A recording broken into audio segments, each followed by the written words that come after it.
I said, I really want to watch Hamilton. I was like, Amber, have you ever seen Hamilton? She's like, no, I've never seen Hamilton. I was like, you've heard of it, right? She's like, yeah, it's a big deal, right? And I was like, okay, cool.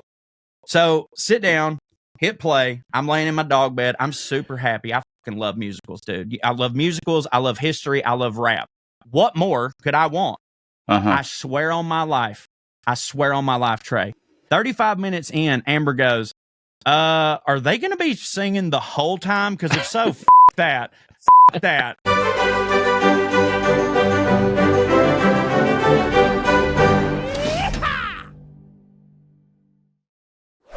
All right, everybody, here we are. It's time once again for putting on airs here in the digital virtual Airstream studios. I'm Trae, and that's Sir CHO over there. How you doing, lad? You a little under the weather, are you? Been a little bit. It's been a rough week, dude. It's been a rough fucking week, and I feel like I say that all the time, and I do. I'll be the first to tell you I'm a pussy. And Drew mentioned this the other day, and I'd never even really considered it, but like the timeline makes sense. He's like, dog, do you have long COVID or something? And I was like, but buddy, maybe I do. I've just been blaming it on like, I started staying sick around the time all my nieces and nephews stayed getting up in my face, and I had a baby, and Amber's always worked at the school and was bringing germs on me. But now I'm starting to be like, I don't know. It's just all the fucking time now. Granted, normally just during the winter, but I've been on my ass, playa. It don't sound like you have the same type of thing, but I went through a period there where I was like kind of constantly sick, but in the same way. And it was like, I never didn't have a sinus infection, basically. Oh yeah. I've kind of got, and I had like chronic sinusitis and had to have that surgery for it. But after I had that surgery, it helped tremendously. So there was an actual thing that was wrong with me that needed attention. Well, here's what I think did happened. Fix it. So it's possible you know that you have something like that. Here's what I think happened. The body is a wild thing, right? And your will to, and your adrenaline and shit's a wild thing. So like I was sick last week, but I had shows on Thursday through Saturday in Raleigh. Right. And I know it's like, I got to be fucking well by Thursday. Well, me and Amber left Wednesday to go to Raleigh. I'm still kind of not feeling good. And I've been sick for like 3 or 4 days. And I mean, dude, me and you, we ain't doctors. We've been saying it. We're not doctors. Trust them. Sure. But they don't always know, you know. No. But in my mind, if you've been sick 4 days, you're not contagious. You know what I mean? You're just still feeling bad. Right. You know what I'm saying? I mean, did if you it's have COVID, a fever? No, I didn't have a fever until when I got home. But well, that's worse, I think. Oh, is it? Well, no, meaning like the fever is, I don't know. I'm also not a doctor. See, I thought a fever had something to do with contagiousness. Sure, but I I didn't think when I don't have a fever, I just assume it's not sick. I just assume it is my sinuses, because your sinuses, and anybody that has bad sinuses can tell you this. If your sinuses get so bad, they'll make you sick at your stomach because you'll just have so much drainage and shit like that. You know what I mean? Like that does happen. It's happened to me a lot. So I just assumed that's what it were, because like nose was cake shut. Sorry, TMI, everybody. Throat raw because I've been, just sleeping, just sucking my fan in. Well, I just decided I'm going to be better by Thursday. And so I took caffeine out the butt, kratom out the butt, Adderall out the butt, chugging water, and all, here I go, right? And I'm cruising all weekend, crushing, having great shows, loving it, feel good. I'm like, well, I'm over it. It's totally fine. Get home, lay down on my bed, and was going to go to bed in my brain, a totally healthy man. And I think my body realized, okay, we are dormant now. He is done doing all that stuff. Release the Kraken. You know what I mean? And it was like, we held your sickness for as long as you needed, but now it's got to run through you. And dude, I talked about it well read. I don't have to go through the whole thing anymore. But anyways, I'm glad that part's over. Yeah, it don't hit. Don't nary bit of that hit. I'll tell you what does hit though. I got a clip I want to share with y'all that I think is I think pretty perfect for this year's show. Knowing you've already run across it, but I assume I'm sure. Some of these people watching probably haven't. So this is a perfect meeting point, a perfect Venn diagram of trash and fancy, because this is an interview with a rugby player. And, of course, rugby players are... Never seen it. rugby players are, I'm not going to say they're trash, but they're fucking rough and tumble. They're definitely not fancy. I mean, here's the thing. I don't know. I'm pretty rugby dumb, but rugby's something that me and you always, motherfuckers. Me and you, like once every 4 years, I guess that's how the Olympics work. Once every 4 years, me and you have a pretty serious conversation about how we ought to get into rugby. And we do it for like a couple days and then we don't. But yeah, it's kind of hard to stay into rugby in these parts, It's not. But you have to get a whole different streamer. U.S. women's rugby team. It was great. That big old gal we had who was could just running roughshod through everybody. Yeah, and that was cool as shit. But I definitely respect the shit out of. What was her name? Players. Paloma. I can't remember. Something Maloma, and Ilona. I don't even feel bad sexualizing her for the record on account of the complete opposite was being done, where every chud on the internet was calling her a dude just because she hit. And it's like, that is a gorgeous Amazon woman, you idiot. Go get laid before you type anything again. Yeah, incels don't hit. They ought to die. But anyway, this is an interview with an English rugby player that I felt like is definitely in the spirit of the show. If you can't hear this, tell me immediately. Otherwise, just let it roll. Hoping most of you at home understand what he's just said because I haven't got a clue. You've never faced them before. Bristol versus Leinster, never been done. The first to do it. This guy. Hey, I'm buzzing for it, obviously. Edification beckons, Ryan. Like, it's going to be class. But this lull just before the kickoff as the Leinster boys march in is always a bit weird. It's like a paradox. You've got the enthusiasm, but the anxiety is there, and it kind of coalesces into sort of a psychosis that allows you to throw yourself willingly into a melee of well-nourished shoulders. And this day, presented to us by the men of Leinster, I'm so excited. Yeah, that's super hit for me. That's like Sturgill Simpson shit right there. Yeah, dude, it's edification beckons. It's like this into dude a melee. Yeah, a melee of well-nourished shoulder. It coalesces into a certain psychosis that allows you to throw yourself willingly into a melee of well-nourished shoulders. It's like it's wonderful. This dude still talks the way that movies and stuff make it seem like people used to talk. Well, not just movies, old letters and stuff makes it seem like, damn, I guess they really did just talk like that back then. Yeah. And he's in letters, it kind of makes sense that you would talk fancier because you got time to be like, I want to look smart, Right. Yeah, but either way, he's just, there ain't a lot of people that still just talk like that on the regular, and especially ones that get bashed in their brains. Yeah, there's some of the comments are like, this is the only dude to get smarter from, repeated brain trauma or whatever. It's like CTE made this guy smarter. It's wild. But anyway, I don't know. That just hits for me. It hits for me too. It's also I've been thinking about different like euphemisms or like slang from across the pond or just anywhere in the world that I'm like, we should have that. And maybe we should trade one of ours for it, like get one of ours. And I like how they say things are class. Like, oh, that's class right there. That's class. Like when something hits, they're like, that's class. I also like that they say that's brilliant. Oh, brilliant for like anything. Like brilliant don't mean, over here, if we say someone's brilliant, we're talking about their intellect. Like smart. But over there, they could be talking about a tuna fish sandwich. Soup. Yeah. Yeah. This brilliant job. It's brilliant. Brilliant. Yeah. Yeah, that's kind. I like that. I've mentioned this one before. This is the opposite, but I like how when something disappoints them, they say they are gutted, absolutely gutted. Yeah, it's a very evocative way of saying like my show got canceled. You know what I mean? Gutted. Like I've been disemboweled, wrenched emotionally. I also like that they call people tossers when they don't hit for them. Tossers. You tosser. I don't think they still do this, but it's also we've talked before about them and how like.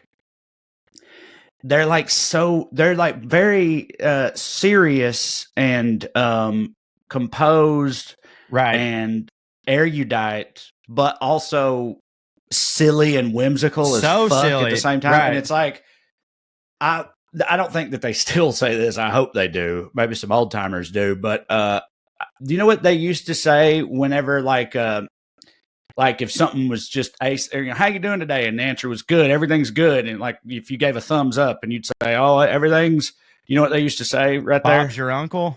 No, that's another good one. But this one's just way sillier. That's when you're done filming or something. When you're done Bob's with your something. uncle is just like, oh, that hits. Like, right. Like, yeah. We're going to go over here. We're going to take this shot. You're going to do the walkthrough and Bob's your uncle. You get that chocolate. Well, I don't think it, I think that I don't think it needs to be in any kind of filming context at all. I think I've only ever heard it from us in filming context. Is my point. Like this is where I've heard it. I've definitely heard it on like the Bake Off when it's like you get this chocolate up to between these two temperatures, and then make sure that it's got that shiny finish on it. And Bob's your uncle. It just right. I didn't mean it had to be in film. I was just giving an example of the cadence of when I've heard it. But that's the similar there. It's like at the end of a thing. This is once you're done. Bob's your uncle. Right. And Bob's your uncle. Then if you do this, then Bob's your uncle. Then Bob's your uncle. You've got it. You've done it. Yeah. I don't know how that makes any kind of sense. But the thing I was going to say is what they used to say back in the day, I believe, was everything is tickety-boo. You ever heard of that? Tickety-boo. I like that one. Tickety-boo. Things tickety-boo, mate. They say that in Chitty Chitty Bang Bang, I'm pretty sure. They probably do that. Yeah. That checks out. Chitty Chitty Bang Bang's another one. Like Chitty Chitty Bang Bang. Tickety-boo, old chap. Right, like Chitty Chitty Bang Bang and Mary Poppins, like that version of England exists, but also so does, All on the Western Front, All's Quiet on the Western Front or whatever, like that stoic versus the penguins dancing with fucking whatever. Like, yeah, it's really crazy. Yeah, they're actually kind of like Japan in that way. They are like Japan in that way. Which like Japan is very, very, also stoic and, the horrors because of the horrors of war. Yeah. But also it just goes back to the Bushido code and samurai and honor and how you conduct yourself. And they're very serious about a lot of things. But then also look at that game shows. Look at that. I just sent you a clip yesterday of a Japanese game show where like one dude forcibly sucked the chocolate off of another dude's toes, which didn't hit for the second guy. While a bunch of other Japanese dudes just laughed while he did it. It was like, they wild as hell too. But, British, I agree. It hits it. I'm trying to incorporate every now and then I'll do that. I'll try to incorporate some British stuff into just American talk. I do jog on every now and then. Earlier today, I texted y'all a link to a forgotten rap song from the 2000s that has Nas in it. And I said Nas's verse in this is class. That's what I said. Oh, you did. Yeah. You did. I wasn't even thinking about that when because it does. It just that also hits for me. Also, one I would like to incorporate, but I never think to is simple as. I like how they just say that. Simple as. Yeah, that's not a fancy one. I think that's more of a Cockney, like a working class Cockney, British guy. Yeah, but, and that's the thing. A lot of these we've said probably are because that's usually how language works. Like the idioms, the little tiny slangs are often made by the working people because we don't want to have to say the big dumb. Why say more when less words work good? I'm glad that we're here because this brings me to something interesting that I was thinking about the other day, and it relates directly to this. We're talking about British people being at times stoic but also silly or whatever. And I was thinking, like, in any form of British media you've ever watched, or in any American media where a British person is like portrayed realistically or whatever, British people, like if you hear the Brits talk about British men, they're always like, oh yes, my papa never told me he loved me. He's a very reserved man. They keep their emotions to themselves and they're, they don't make a fuss about all these things. And they, British people are stiff up a lip. Stiff up. Right. So, and that is like a stereotype with England, that they don't talk about their feelings. When someone dies, they move on. They just fucking whatever. Yet we call them huge pussies, right? Whereas like that's the opposite of what that don't seem like a pussy at all. That's a stoic man. Who calls them huge pussies? Well, we do. We're like Brits. Anyone with an English, not our papaws. People around here, we think that Europeans is all pussies and British is the biggest pussies of all. Those goddamn the French are the biggest pussies of all, for sure. Well, yeah, dude, sure, okay, but I mean, you're right in that all.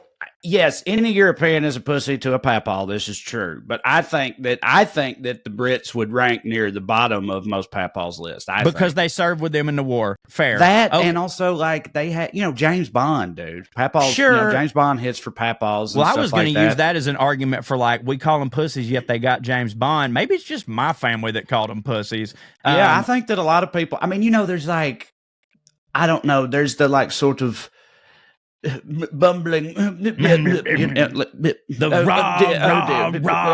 me, yes.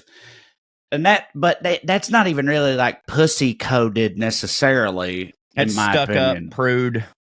and it's just kind of like I said, just kind of bumbling and goofy while also being. But you know, I don't know. I feel like generally speaking, most Americans have a pretty good, you know. Like, again, they'll shit on the French or even Italians or whatever, and I love both of those things. And I'm not saying you shouldn't. It's fun to shit on English people, too. I just feel like... I love anybody. If I ever shit on you, it's probably because I love you a little bit, unless it's like, you know, political figures or whatever. But, like, every shit I talk about the British is because I love them.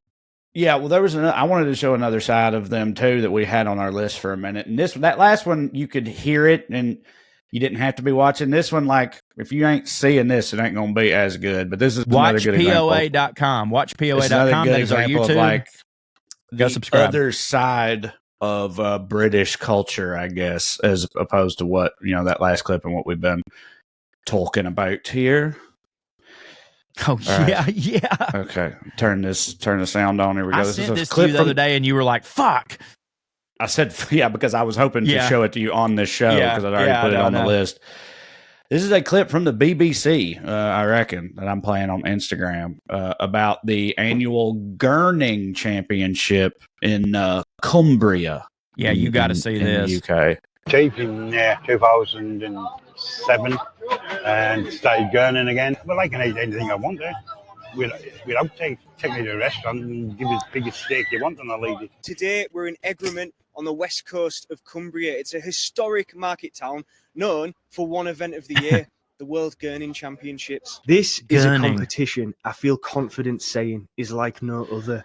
It's like a beauty pageant for ugly people. You don't have to be hideous to enter. You have to become hideous to have a chance at glory. I come here every year for the past 20 years. It's like my religion now. I'll become a Gurner. Texas boy, oh my, I've got no chance tonight, have I? Hey, you ugly fuck. The rules of the competition are a bit unclear, but from what I gather, you just have to pull an ugly face. Ugly enough to impress these judges. An ugly face. 18 times world Gurning champion and the Guinness World Record holder. Tommy is probably the only person on planet Earth right now who God, look at that. I know. Like Jim Carrey. He gurned for the Queen, dude. What was... Champion. So basically, I just followed that tradition. His daddy and his daddy before him. Yep. Look at that. For the rest of my life, really. Long line of gurning. Dude. Bro, that Texas gurner was hilarious. The gurn that he went into was such a perfect Texas caricature. Yeah. Like, he looked like a picture of a toothless hillbilly on a fucking, like, moonshine sign in a town like mine or something. Like, and holding one of those bottles with X's on it and making that particular face. That stank face. The skunky beer face, I believe, from the old commercials. And those old commercials, that guy, I guess, they must have found him here. He's gurning. Yeah, that guy was a gurning son of a bitch. The top, that might have been this guy's dad even. Look, hold on. While I say what I'm about to say, look up, see if that skunky beer face guy, see if he was a famous gurner. God damn it, we need to have Burns here for this episode. So what I was going to say is the funniest part of that to me is they're sitting there talking to a feller who, quite the proficient gurner, might I say, and then that dude turns around, looks at the Texas guy, and is like, God damn it, I don't stand a chance with this ugly son of a bitch right here. And that dude didn't take it as a slight, just immediately went into the worst gurn you've ever seen. Did you get anything on skunky beer gurn? It's bitter beer face, right? Is what they called it. I thought it was skunky bear face. Nah, it's Keystone Light, 1995. I mean, that's the year. I thought it was Bud Light in my brain, but yeah, you're probably right. Well, but I always thought it was skunky beer. Let's just go ahead and you tell me if this is it. Now I know you were wanting. I have not yet found any information on the actor that's in it, but tell me if this is what you remember. I definitely remember what you're talking about too, but you tell me if this is what you're thinking of. For your blind date, you're scanning the room. You've got minty fresh breath and you're oozing charm. Then it hits you. Larry? Yeah. Oh, Bitter Bear face! Don't let Bitter Bear make a bad first impression. That's definitely it. America. Yeah, that is it. Anyway, man, what a blast from the past. I remember one time we was in Gatlinburg and that commercial came on. We was all kids. I mean, hell, this is 95. I would have been fucking 8 years old. And wouldn't I? Yeah. 8 years old. And we was in Gatlinburg with a church group. And that commercial came on, and this guy, as soon as that dude made that face, he goes, God dang! He goes, that's the same look my wife gave the other day when she accidentally put horseradish on her baked tater instead of sour cream. Woo! And it killed me. Okay. It's like a seared memory for me. Yeah. That's like you said that was in Gatlinburg? Uh-huh. Because that's like... we's in action-packed Pigeon Forge. That's like I don't know how to put it. That's like a comedy sketch at like the Comedy Barn in like a hee-haw style, family-friendly, old time country. Where you think they get comedy. that shit from? Yeah, right. Like that's what it's like. It's like because it's cartoonishly on the nose in terms of. What's funny is hillbilly shit. That would have been no shit. That would have been that's 1995, 30 years ago. Yesterday, because this is Martin Luther King, or 30 years ago Monday, because we went on Martin Luther King Day. Wow, 30-year anniversary. I've had that seared in my brain for 30 fucking years. Isn't that crazy? Man, it's wild anytime you find anything that you can't find on the internet anymore. But I cannot find it's such a bummer. Well, I cannot find who that actor While we're here, was. this kind of fancy. Of all the ways to freshen your breath, I think this was definitely the fanciest in the 90s, at least. But in hindsight, kind of the dumbest. Like that shit that went away, right? Like Banaka and stuff like that. Like we all had to fucking spray and stuff like that. And that's sort of like I remember that was big. You talking about like Axe body spray and Bod and shit no. In your mouth. Breath spray. Banaka was the one of the brands of breath spray. You'll be utterly unsurprised to hear that I didn't ever traffic too much in breath sprays. See, I figured you would have because it was like that I was. You keep one on you because you know you're gonna forget to brush your teeth. No, but I just wouldn't care. Right? No, wouldn't care. Never realized I bet your breath stank. I do still even as a grown man. Every now and then, I will forget to brush my teeth. Not that often, dude. I've judged you for it, and now that I have a child, I judge you no more because it don't take hardly nothing for like him to get me up in the morning and kind of throw me a little off my routine, and then maybe like, okay, I'll go in there and get my whatever when I get done with him, and then next thing I know, it's like 5:30 and I start licking my teeth and I'm like, you dirty fucker. So like, I get it. Shit happens. I used to judge you for a lot of things, not realizing how luxurious my no wife, no child life was. I had no idea how much I was relaxing at all fucking times. At all times. I may as well have been in a hammock while LeFou from Beauty and the Beast dropped grapes into my fat fucking mouth for just years on end. See, that's the type of thing that it's like, I knew that the whole time, but like, of course, convincing me of that was folly. And you couldn't do it. And it's also exactly the type of thing that people who like don't have kids, that they bitch about people who do have kids saying, because, and again, you can't make, they're like, I know. It's fucking, it's different. You don't know. So, you don't know. Right, exactly. But they don't know. And so pretty quickly, for me at least, like I just gave up ever even. Yeah, you got to just shut up. Trying. But yeah, it's the type of thing. It's like, it's like how, there's stuff that parents will tell you when you'll understand when you're older or whatever. And you're always like, no, I won't. It's stupid. Yeah. And then I know. later you're like, I do understand that now. And it's so funny in my brain. I've already been like every day I'm concocting like, no, this is how I'll do it. Like the perfect, like, no, I've already solved parenting before I got there. See, like, I remember what didn't work on me. I'm just going to do the opposite. Not realizing that like a kid is the fucking king improv meister of like, no matter what you throw at him, he will be able to defend it from every single angle. You know what I mean? You think you could Gurn at all? Are you rubber faced? You're comedically talented. So yeah, I mean, that's like pretty good, but no, those dudes, man, I don't know how they're doing it. I'd have to practice, but I still don't think I'd be able. Those are world champions we're talking about here. These are the best of the best, the cream. I think with dudes, but it looks like their jaws ain't got no joints. Right. Like so, their face like collapses into itself. I don't know how you do that. I think with a guy I think Jim Carrey's inarguably the best Gurner of all time. Yes, I was going to bring him up. I think that Jim Carrey is probably equal parts talent plus born with it, because his face is elastic. There's some things he does to where it's like, I don't give a shit how long you trained. Your jawbone is just what your jawbone is. You know what I mean? Like the way that he can literally, when I saw that video of him just, that the Grinch wasn't prosthetics, he just had that face he just made that goddamn face and just acted the whole time with that face. I was like, I figured he could do it for a second, but goddamn, like, again, I think, like, have you seen the clip? Try to find it while I'm talking. Jim Carrey impressions, right? Jim Carrey, like him doing impressions, or people doing impressions of him. No. Okay. Jim Carrey doing impressions. There's this one bit, I hope you can find it, where he does impressions of people without saying a fucking word. He just do they face, and everybody know who the fuck it is. Like, it's crazy. It's insane. Like, I think maybe this is it, because it says celebrity impressions / faces, and I think I've seen this before too. Yeah, it's like they're silent impressions. Crazy, dude. I can see him doing the Clint Eastwood one in my head right now without even having watched this video. But it's crazy. Still, we'll give it a shot here. Yeah, this is it.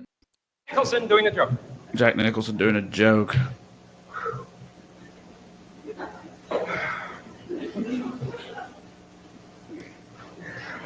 Unreal. Yeah. I mean, he's gurning right there. Yeah, he's gurning.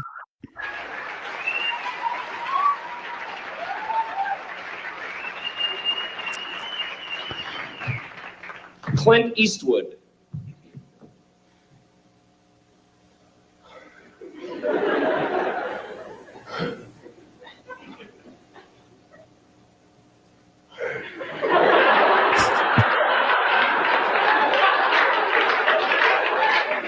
All the same. Oh my God, what a pitiful. Wouldn't that be awful if I like named 20 people and they were exactly the same, everyone? Peggy Fleming. You say Peggy Fleming? I think so. Who is that? Skater. Skater? Yeah. You guys would just be nice too. You'd be going, he doesn't know, just clap.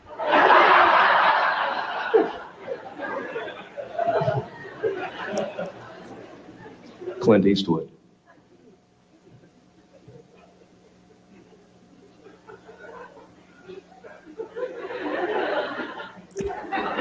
Crazy, dude. Look at that, dude. He like It's unreal. morphs into him. Yeah. It's wild. It looks like a shape-shifting lizard. Yeah, it looks like a what? What'd you say? A shape-shifting lizard. Like that. Yeah. If I or was like a digital effect or something in a movie. If Jim Carrey, if you didn't know who Jim Carrey was, and there was a congressional hearing, and Jim Carrey was sitting in the back of the congressional hearing, and he was just fucking around, and he started doing that shit right there, and you saw it, you'd be like, it's real. It's fucking real. Like his, because he moves these muscles in his face where it looks like there's fingers under his skin pushing it. You know what I mean? Yeah, it's wild. So, he brought up Peggy Fleming. You want to finish this, or you want to move on? It's up to you, buddy. I don't care. We're having fun. Well, the Peggy Fleming thing made me think of something, because he said, look, this is Peggy Fleming. And I was like, who the fuck is that? And I Skater, Googled right? it. Well, yeah, and he started doing a skating thing. I was like, that must be a figure skater. But I didn't know she's still alive, by the way, born in 1948. She's 76 years old. And she was hot shit in like the Olympics in the late 60s and 70s or whatever. And it's like, it just made me realize, Canada? no, American figure skater. It says also from California, which I wouldn't have expected, San Jose. But anyway, it just maybe sometimes people will come up, like he referenced her and the whole crowd laughed, because like, who doesn't know who Peggy Fleming is? But that was 40 or 35 years. That was probably 89 or something like that. So, that's like 35 years ago ish or whatever. And now, I mean, who does know who Peggy Fleming is other than just old people, and that's wild to think about. But if you did Tanya Harding, they'd still know. Right. But Tanya Harding was like almost 30 years after Peggy Fleming. I know that, but I think in 20 years, they'll still know. Well, yeah, they probably will, but that's Tanya Harding. It ain't, there's a whole other reason. Yeah, that's right. Yeah, you're right. Not just for her proficiency at skating. You know, Christina if it wasn't Yamaguchi? for that South Park song, just to keep it with skaters for a second, if it wasn't for Brian that, Boitano. if it wasn't for the South Park song in the movie that hit so hard for us as children, would either of us know who Brian Boitano is? No, but I or would love we ever that. remember? Probably not. I was He a was a huge fan household when name. that song came out. Yeah. Yeah, Because what that's would what Brian Boitano do? If he do. were here right now, he'd probably kick an ass An or ass two. or two. That's what Brian Boitano yeah. do. But household name at one point, and it's and then goes away, and it's wild to think about. And then sometimes, and this one That's why I stick to classic historical figure references in my bits. They're timeless. Kind of related. Every now and then, much more rarely, and this always cracks me the fuck up when this happens. Somebody who would have no expectation of being remembered at all, like never goes away. For example, like a much lower level example from recent history, to give an example of like the kind of thing that I'm talking about, there's a meme where if somebody just really fucks up, has a real bad performance, either as a comedian or an actor, or like somebody has an appearance on a TV show and it's just awful, or if you're on a reality show and you suck real bad or whatever, you give a speech as a politician and it is terrible.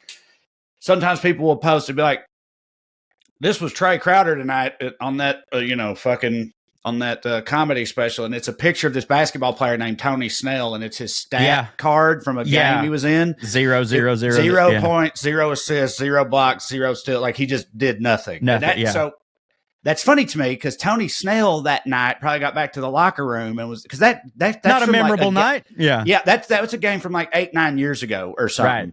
And he probably got back to the locker room that night and was like, God, I fucking sucked tonight. That's a bummer. But, no one's going to remember this even tomorrow. Like, that's the type of thing you tell yourself. You're like, nobody's going to remember this. Just get over it, move past it. Because used to, they wouldn't before the internet. No one's ever, you say, right. Well, actually, yes, that's still true. But anyway, you think that, and then now 10 years later, people still get reminded of that time Tony Snell didn't hit, right? And probably will be reminded as such for 20, 30 till years. He dies. And it's like, that's hilarious. His kids will share that. Dude, you think his kids ever share that meme to him when he like does some Buster shit as a dad? I hope they do. Like if he forgets hilarious. the McDonald's or whatever, they sent that to the kids or something. Oh, yeah, dude. that's fucking funny. So I would love to have that of my dad. That's the type of thing I'm talking about. I find it very funny. This is a recent example I've run across, and this is also, you said used to it would never happen. This is also only possible with the internet. But have you ever heard of a guy named Ea-nasir? Ea-nasir. Ea-nasir. Persian fella? Sumerian fella. How different is that? I want to know for real. Older, I reckon. Well, actually, no. They're around the same time, I think, but just the Sumerian Empire. Location-wise, they're similar? They're over there in that used to. All them old civilizations really could only be in those places. Some stand. That's just where it started. He was, anyway, ancient Sumerian merchant from like 2000 BC or something like that, who was known for selling really shitty copper to people and not hitting for them, right? Just fake, like he faked it? I'll tell you this. I think he may be the recipient of the world's first 1-star Yelp review. This is also fun to think about. It's like ancient time shit where it's like you get reminded of how everything was so very different, but also people in a lot of ways are so similar, Oh, yeah. So, first of all, what's funny, they found in some excavation, this guy, they found his copper shop, and in his copper shop, he had all these clay tablets. That's the other thing, too, dude. I always think to leave a 1-star review on a website is wild. It's crazy. To take the time to do that. But imagine you're fucking like chiseling it out of clay in hieroglyphics. It's like, you got to really not like this motherfucker. Now, let me tell you what's crazier than leaving a 1-star review. This is what's crazier than leaving a 1-star review. I think leaving a 1-star review and a 5-star review are actually the only two reviews that it's not insane to leave. I think it's insane to leave a 3-star review. I agree. Because you're going to go on, you're taking the time to let them know you kind of hit for me. Like, no, either dunk on their ass or fucking put them over. Like 3, just don't do anything. Go ahead. So they found in this dude's shop, he had like a collection of clay tablets that were all about how much he did not hit, right? Which is funny to me. Yeah. Because it's almost like Such he's taking pleasure in it. Like people like send him these like letters or whatever. Like this one says, to Ea-nasir, Nani sends the following message. They found this inscribed in ancient Sumerian on a tablet of clay. He says, when you came to me, you said to me as follows, I will give Gimel Sin when he comes fine quality copper ingots. You left then, but you did not do what you promised me. You put ingots which were not good before my messenger Sitsin and said, if you want to take them, take them. If you do not want to take them, go away. What do you take me for, that you treat me with such contempt? I have sent as messengers, gentlemen like ourselves, to collect the bag with my money deposited with you, but you have treated me with contempt by sending them back to me empty-handed several times, and that through enemy territory. Is there anyone among the merchants who trade with Telmoon who has treated me in this way? You alone treat my messenger with such contempt. On account of that one trifling mina of silver which I owe you, you feel free to speak in such a way. Well, I have given to the palace on your behalf 1,080 pounds of copper, and Umi Aboom has likewise given 1,080. Umi Aboom? Umi Aboom. This motherfucker's name Umi Aboom? Has likewise given 1,080 pounds of copper, apart from what we both have had written on a sealed tablet to be kept in the temple of Samas. Have you treated with me for that copper? You have withheld my money bag from me in enemy territory. It is now up to you to restore my money in full. Take cognizance that from now on, I will not accept any copper from you that is not of fine quality. I shall from now on select and take only the ingots individually in my own yard, and shall exercise against you my right of rejection because you have treated me with such contempt. Right? So that dude had to miss the birth of a child to write that. Right. So like, this was found in some archaeological dig about this guy, and it's, an interesting like slice of life of back then, and it is cool in that way. But like what the internet has done with this is, like, as an example, there's an entire subreddit dedicated. It's called R Really Shitty Copper.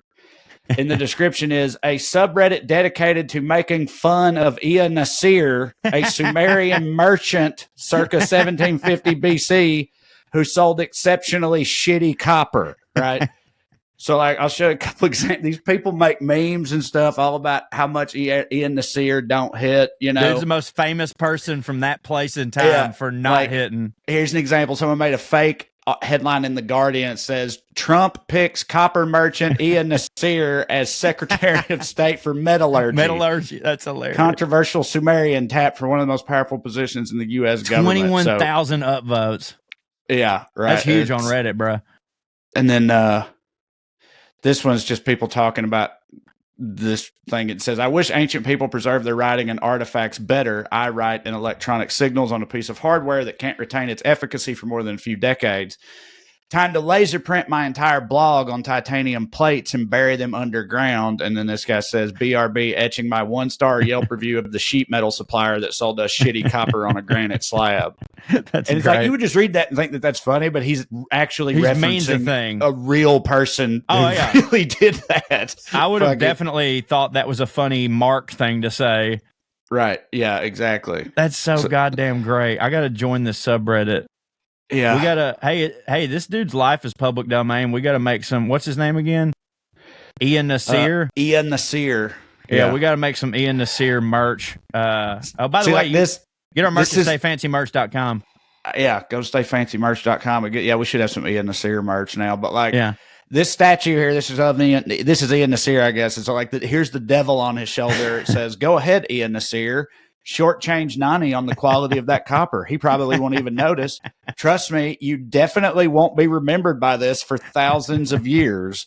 And then the angel on his shoulder says, at this point, you wouldn't believe me if I told you. Because it's just, I just think it's so funny to imagine. This is a real dude who really lived all those years ago. And just imagine even trying to begin to explain to him this meme right here. A millennia from now. Yeah, it's like, it's on a computer. What does a fucking meme? What is a computer? What is the internet? What is electricity? What is lights? What is fucking? What is children's laughter? Yeah, what do you mean? What is that? What do you? It it's crazy to think about. Like that, you could not possibly make this guy understand. Oh, and for the record, I hope I wasn't unintentionally being racist, and it's like Mike Smith to these people. But Umia Boom is a fucking hilarious and great name. Yeah, no, I agree. Umia Boom versus Ea-nasir. That's gonna be some merch. I'm a Umia Boom man, or I'm a Ea-nasir girl, whatever the fuck. This is great. Yeah. You got to remind me to hop on that after this, because that's going to be my new favorite subreddit. Oh, you know what we should do? We should start sharing those the stuff from that subreddit in the thread without explaining to Mark and Drew what it is, and just me and you laugh at it, and they both have to just either go, "What the fuck is this?" or pretend like they get it. And I think I know which one will do which, and it'll hit for me. Yeah, it does hit. So there was one other thing today I wanted to tell you about, and it definitely fancy feller. Sticking with ancient times, rolling with antiquity still. Do you know who Aeschylus is? I think I'm saying that name right. Stairs, the god of moving stairs. No, he's an ancient Greek tragedian. Often much like my boy Junius Booth. Often described as the father of tragedy.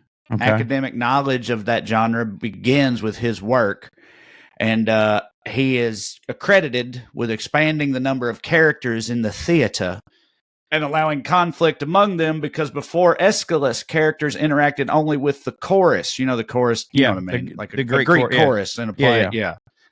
For people that don't know, it's either three Furies or three. They don't have to be three. It's like it could be a chorus of character. You know, they sing and shit, but they also they kind of serve as the audience, and they look upon yon hill, fair Aeschylus goes to meet his fate. They say that, and then and then the actor playing the guy acts it out. Yeah, they are. Oh my lord, my brain don't work. Don't hit. In a script when they're exposition mechanisms a lot of the time as well. So but it's wild. This is another good example of we talk about just how things we take for granted. You know, we talk about people were dumb back in the day, but so many things just didn't exist. It's insane to me that any kind of play ever existed where there weren't characters having conflict with each other. But this dude had to be the dude who was that would hit if we did that. Right. Yeah. There should be tension. There should be a reason we're here. And there should be. Everybody's damn, this does hit.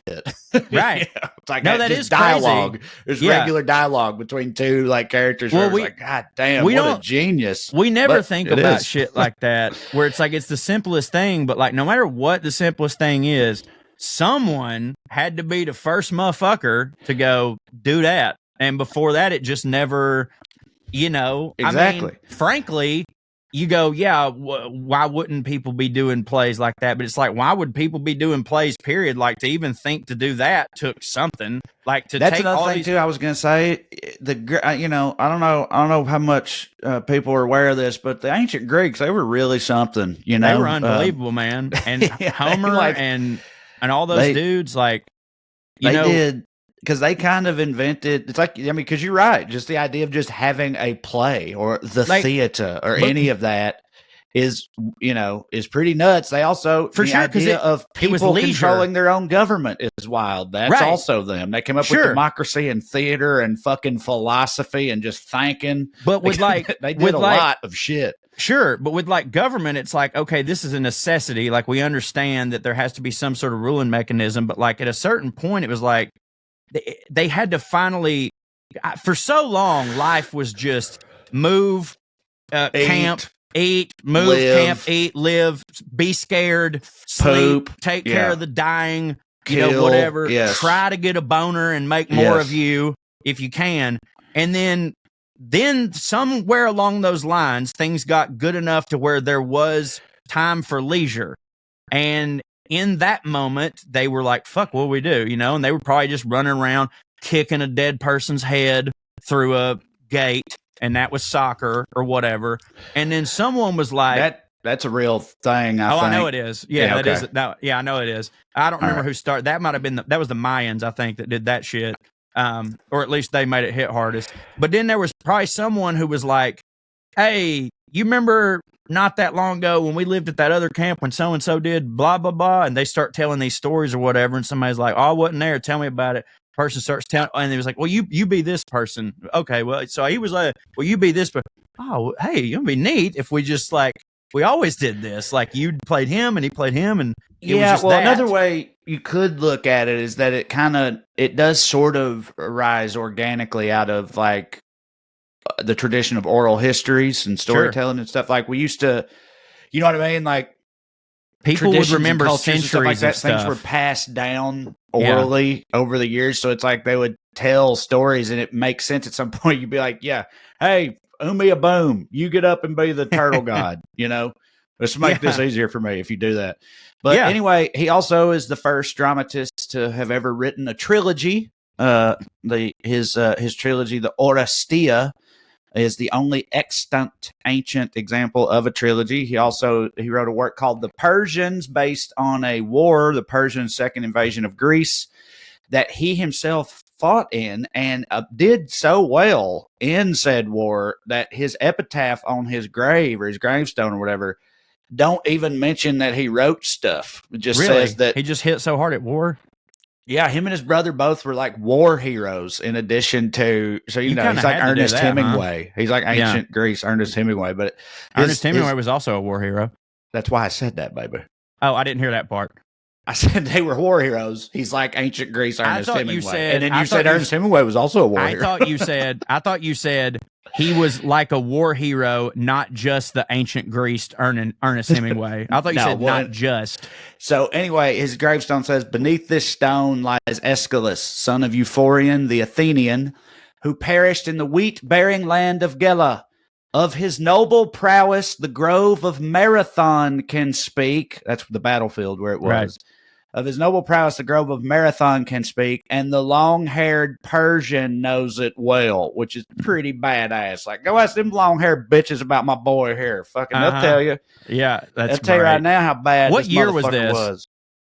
He died in 456 BC, at the age of approximately 67 years old on the island of Sicily. But 466, you said? 456 BC. 456. I'm trying to figure out when this was in relation to Homer writing the Odyssey. Couple other just quick things about him before I tell you the only real reason I told you any of this. But he invented the tragedy, or is credited as doing so, and then innovated the theater in a lot of very important and influential ways. He also won a bunch of championships at the Great Dionysia. You ever heard of the Great Dionysia? Yes, but not enough to know what it is. It was an ancient cultural festival. They had festivals. It was in honor of the god Dionysus. The god of hitting. That's right. The god of wine and wine and fertility and ritual madness and religious ecstasy. That's the CHO god. Very much so. Yes, it's like it hits to have a god like that. It's like I kind of don't really know exactly why. I guess it was because these gods was making people kill each other and turning into swans and fucking people's mamas and stuff. So like maybe that's why we stopped worshiping them. But like these gods, like church Catholics used still to kind of do it. You know? Yeah. Like this was the equivalent of church. Do you understand what I'm saying? It's like in order to hit for this god, let's all get drunk and put on a play, and fuck each other's butts and stuff. It's like that's church. Like I would now still go to church. Devil. You know, that's why. And it's like that seems like a bad move. It's like, I don't know how they got people on board with that. Is all I'm saying. Like, I would still fuck with church if it was that kind of church. It's almost like they really believe it or some shit. I don't know. But that don't hit. But anyway, like I said, the Catholics have their saints, but they don't pray. You know, they have saints of almost everything, but they're not gods. But we should start. You know what we should do? We should start just worshiping Dionysus again. Yeah, that would hit. Tell us we can't. That's also Aeschylus claimed that he come from a wealthy family. Anybody we've ever heard from back then came from a wealthy family. Of course. He worked in like his family's vineyard, right? Until he in his like 20s or something. Dionysus visited him in his sleep, he said, and commanded him to become a tragedian. So, right, he woke up the next morning from his vision of the god of hitting coming to him. He woke up the next morning and started to write for the first time. And hey, on that note that you just said, you ever thought about how many people that hit way harder than Plato just died in the mud? Of course. I think we've talked about that on here. I think about that plenty. Plato, Einstein, Mozart, any of those motherfuckers, there's almost certainly been people who hit way harder the capacity to hit way harder than them at what they did, but yeah, they just died in the mud on the Indian subcontinent or whatever. Right. And whether by didn't have the financial means, or was the type of they was so smart they was insane, or whatever. Yeah, but anyway, so yeah, then he put on his first play when he was 26 years old. At the age of 41, he won his first victory at the Dionysus. He went on to win a bunch more. Yeah, it was like a festival, and you could win it's like the Cannes Film Festival. Okay, right on. Yeah. I thought he also ran track, because he was a war hero. No. Too. He won the Palme d'Or at the equivalent of that. And he won it a bunch too. He also had 2 sons and a nephew who became poets and playwrights. And fun fact, one of his nephews, Philocles, his sister's son, he once won first prize in the Dionysia against Sophocles' Oedipus Rex. A lot of people, Oedipus Rex was robbed. That's like Crash winning Best Picture. Citizen Kane. That's like Citizen Kane losing, man. Yeah, really, Sophocles got the last laugh with that one. I've heard of that one. I know, that's what I'm saying. So he definitely got the But anyway, that and then the fact that it don't even mention how hard he hit at writing stuff on his gravestone is just like, this was a bad motherfucker who was a hero of the people. But none of that. I think all of that is interesting and all that, but none of that ain't even the thing. No, none of that is the reason that I'm talking to you about him. Not at all. Damn, I'm really There's excited. only one reason that I bring him up to you, and it hits for me to do so. Okay. Would you like to know how he died? By all reports. Let's go down the list of you're saying you want to say it to me, so I know it might involve a turlet. He died. You're thinking along the right lines, but also kind of off. It's not turlet related. Okay, but it is hitting related. You do have me pegged as far as why I'm bringing it up to you. Yeah. My motivation. So you're definitely keying in on. So instead of it being a way I probably will die, it'd be a CHO way to want to die. Correct? Fell off a horse drunk, hit his head? No, he did sort of hit his head. Okay. All right. So he was attempting to do the first ever belly flop in the vomitorium. They had a bath going on, and he climbed up on a big old statue and was like, "Tell Rolling Stone my last words were, I'm on drugs!" And then fucking said, "Fuck Oedipus Rex." And then just jumped off and hit his head on the corner of the pool and died. It would have hit much harder, I'm sure. But what happened was an eagle dropped a turtle onto his bald head because the eagle thought his bald head was a stone, which would shatter the turtle's shell. I love that they knew what the eagle was thinking. Yeah, well, because birds do that. Doing that. And eagles do that. They'll drop turtles and shit onto, which is metal as fuck. It's so metal, dude. But they'll drop them onto rocks and shit to split them open to eat them. And an eagle dropped a turtle onto his bald head because he thought it was a rock, and that killed him. Gotta wear a hat, man. Pliny the Elder claims in one of his histories, he added to it that on top of that Aeschylus had been at that time trying to stay outdoors as much as possible because he had been given a prophecy that he would be killed by a falling object, right? Mm-hmm. So he tried to stay out in the open to avoid that, and this eagle said, "Surprise, bitch, gotcha." But that's one of those things we've talked about before. It's like, I mean, did any of that happen? But it's funny to imagine that it did. Dude, it really is so funny that back then, one drunk dude who just hadn't had enough good conversation that week could just pop off at a tavern and yada, yada, yada. That is history incarnate for the rest of time. That fucking happened. Well, you know, they try their best to like have corroborating accounts and stuff like that before they'll say like, okay, this is the deal. But even with that, it's like, it's still just which still story do you two believe dudes that you think were smart, so you trust them, but they both could have been told the same bullshit that was just a rumor idiot. that, you know, right. Yeah. You know, so who the fuck knows? But anyway, that's all of my things for today. That's great.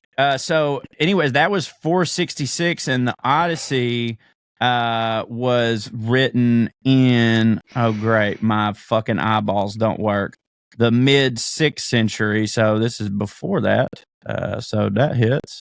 Damn. Yeah, I'd never heard of this sumbitch at all. I'm super pumped about our boy Christopher Nolan's Odyssey. I'm interested to see how he handles like the chorus, you know, because like obviously, and to me, the seminal reworking of the Odyssey, which is "Oh Brother, Where Art Thou," and like frankly, I love Christopher Nolan, and I'm not even putting it on him to try to make my favorite version of the Odyssey, because I don't think he could do it. I think "Oh Brother, Where Art Thou" is always going to be it.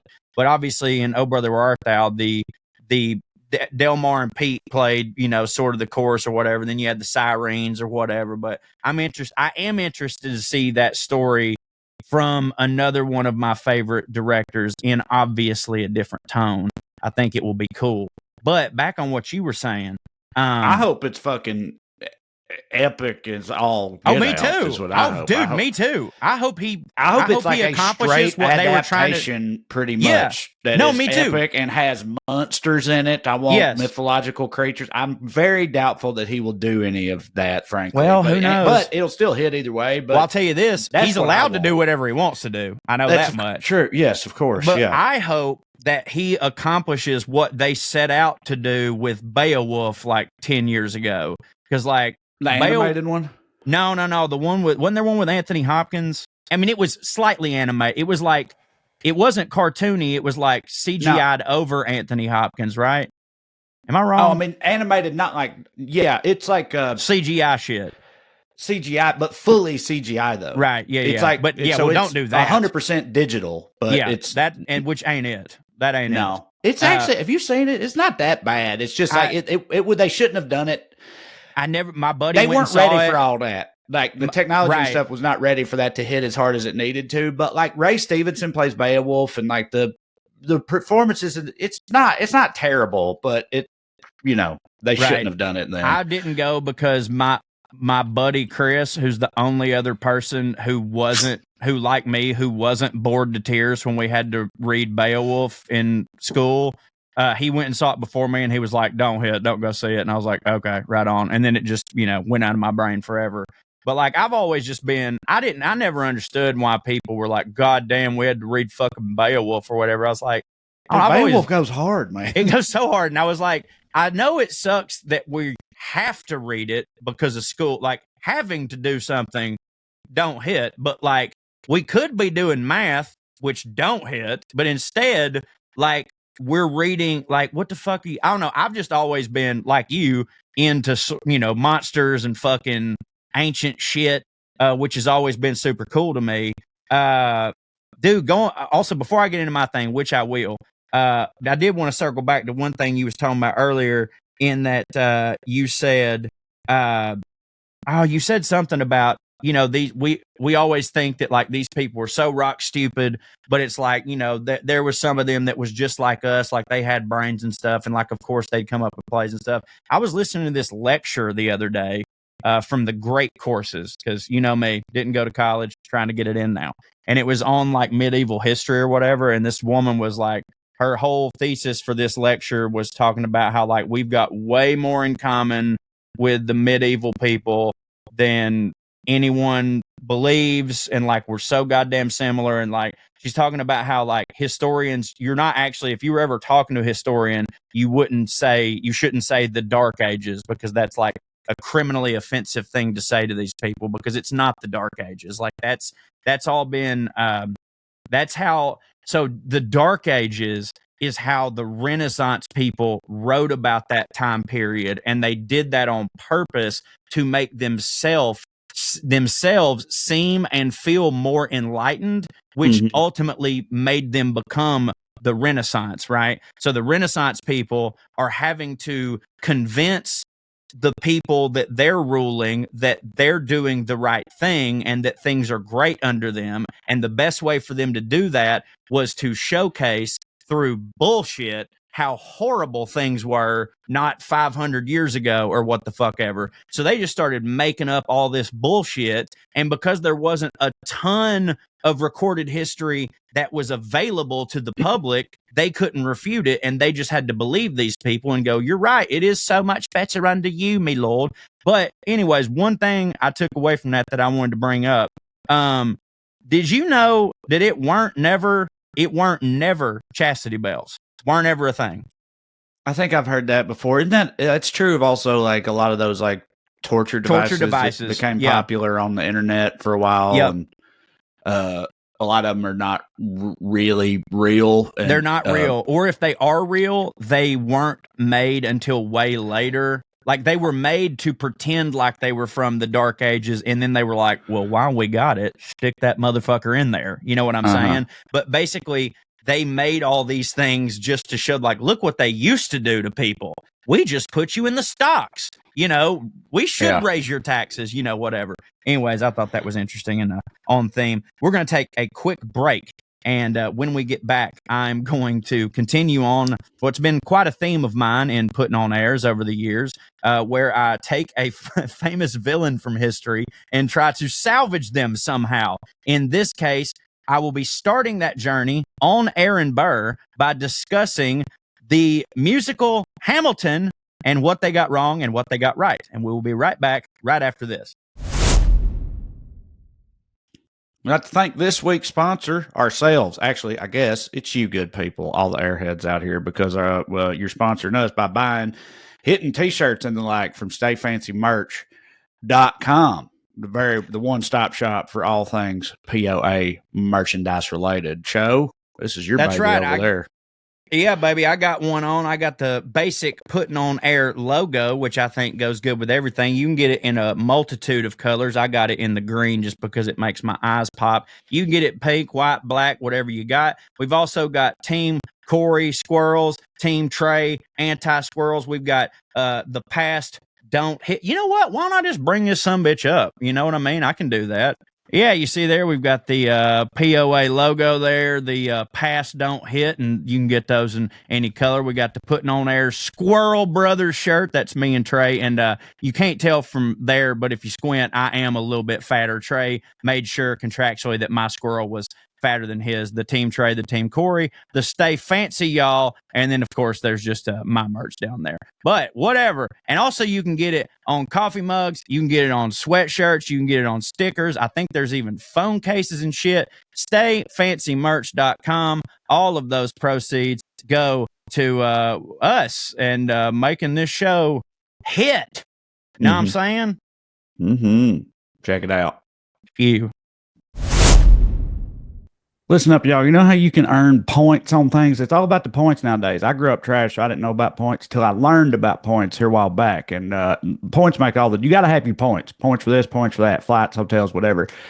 Did you know that if you're a renter, you can get points from renting? You can get points by paying your rent when you rent through Built. You earn points on rent when you pay your rent through Built, B-I-L-T. You don't even have to check with your landlord to start earning these points. You can use them towards flights, hotel stays, fitness classes, and even your next rent payment. All right, I'll explain it to you. There's no cost to join Built, and as a member, you'll earn valuable points on rent and on your everyday spending. Built points can be transferred to your favorite hotels and airlines, and even the ones you haven't heard of. There are over 500 airlines and 700,000 hotels and properties around the world that you can redeem your Built points toward. Points can also be redeemed towards a future rent payment and unique experiences that only Built members can access. So if you're not earning points on rent, my question is, why not? I rented for years and never earned point number one. I wish I would have had Built in my disposal back then. Start earning points on your rent you're already paying by going to joinbuilt.com joinbuilt.com/POA. That's joinbilt.com/POA. Make sure to use our URL so they know we sent you. Joinbuilt.com/POA to start earning points on your rent payments today. All right, and we're back. It's time for the redemption of another classically scorned individual from days gone by. You told everybody who it was, right? This time it's Aaron Burr. Aaron Burr. Yeah, I did. Aaron Burr. And for the record, this very much started out with just I wanted to do a history with Professor CHO on the Hamilton Burr situation because I really enjoyed the musical, which we'll talk about in a second. And I was like, well, look, I'm sure that this is all based on a true thing, but obviously when you're making it all rhyme, you've got to take some liberties. So I would like to know the full story and, of course, the expanded story.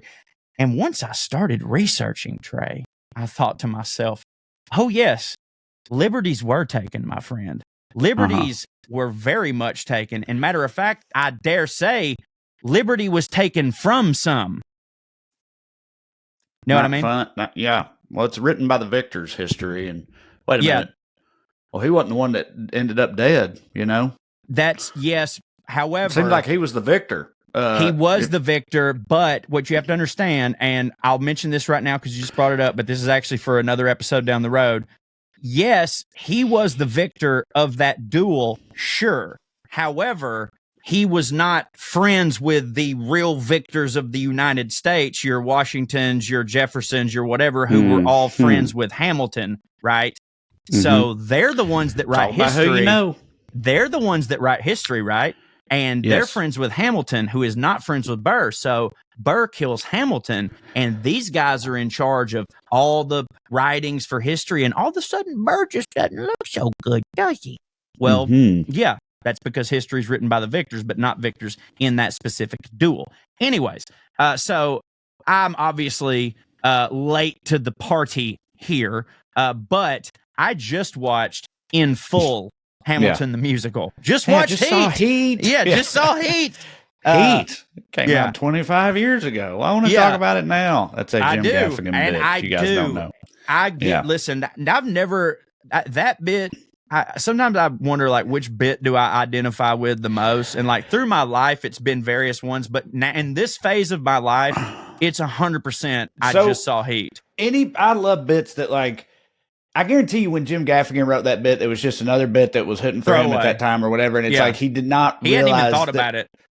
When comedians kind of stumble into like lasting cultural relevance with a bit, it's great like that. Because it's like, that bit, Jim Gaffigan. It was on Premium Blend. It wasn't even a special. Right. He's had so many great bits. His probably the most famous one is the Hot Pocket bit and all that.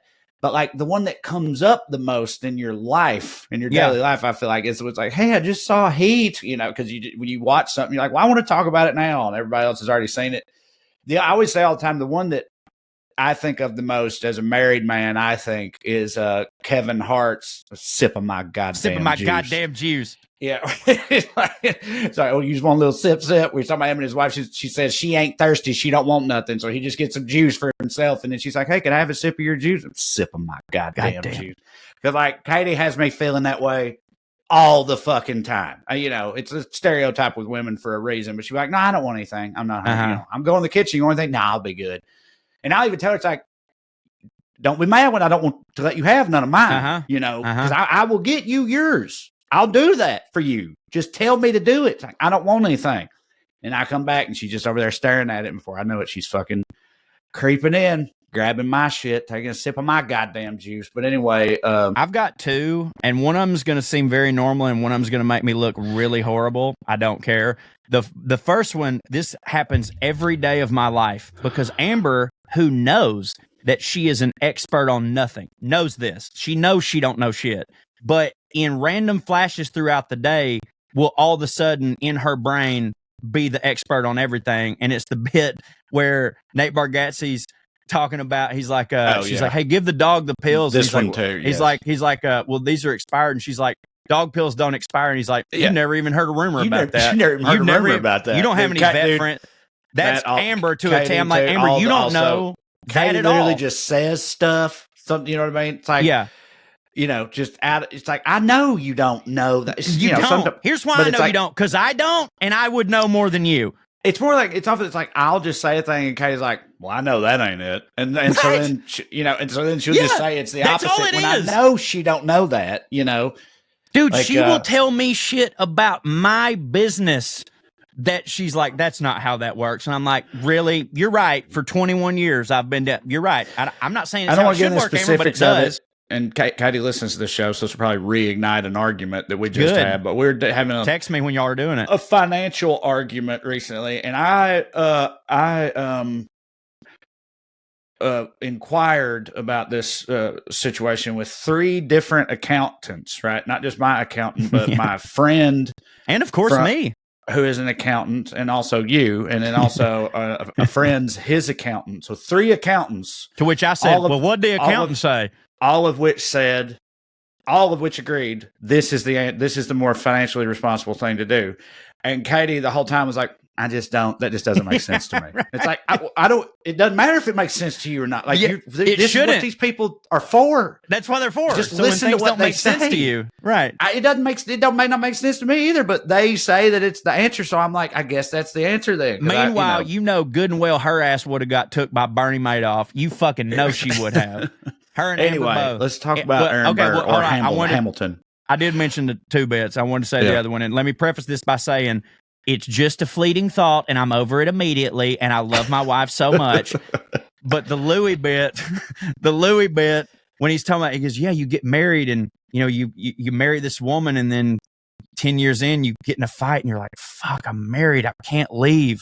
And then you have a kid with him, and she gives birth to the kid, and you look at the kid, and you go, fuck, I could have left. Like that's the bit that rings through my head. Anyways, I love her very much. But I just saw Heat / Hamilton. I just saw it in full. I'd seen clips because we talked about the dude that played King George III's, who is also the lead in Mindhunter. Dude's amazing. Jonathan Groff or that's Goff? Right, Jonathan Groff. Yeah, Groff or Goff, one of those. He's great. Dude, he's unreal. Like, even only white guy that got to be in Hamilton and really took advantage of it too. Yeah, sure is. And I kind of want to talk about that a little bit, but he's absolutely amazing. I mentioned when you first showed me that clip, I was like, here's how talented this motherfucker is. He's singing both funny. He's singing in a funny way, but that is also in a good singing way. Like, he was hilarious, but not like, normally to sing funny, you got to sound bad, and like he just didn't. Mm-hmm. He ruled. I'd seen that clip, but me and Amber, I was like, I really want to watch Hamilton. I was like, Amber, have you ever seen Hamilton? She's like, no, I've never seen Hamilton. I was like, you've heard of it, right? She's like, yeah, it's a big deal, right? And I was like, okay, cool. So sit down, hit play. I'm laying in my dog bed. I'm super happy. I fucking love musicals, dude. I love musicals. I love history. I love rap. What more could I want? I swear on my life, Trae. 35 minutes in, and I know because I looked. 35 minutes in, Amber goes, are they going to be singing the whole time? Because if so, fuck that. And I was like, what do you mean? She goes, they sing the whole time. I said, it's a musical.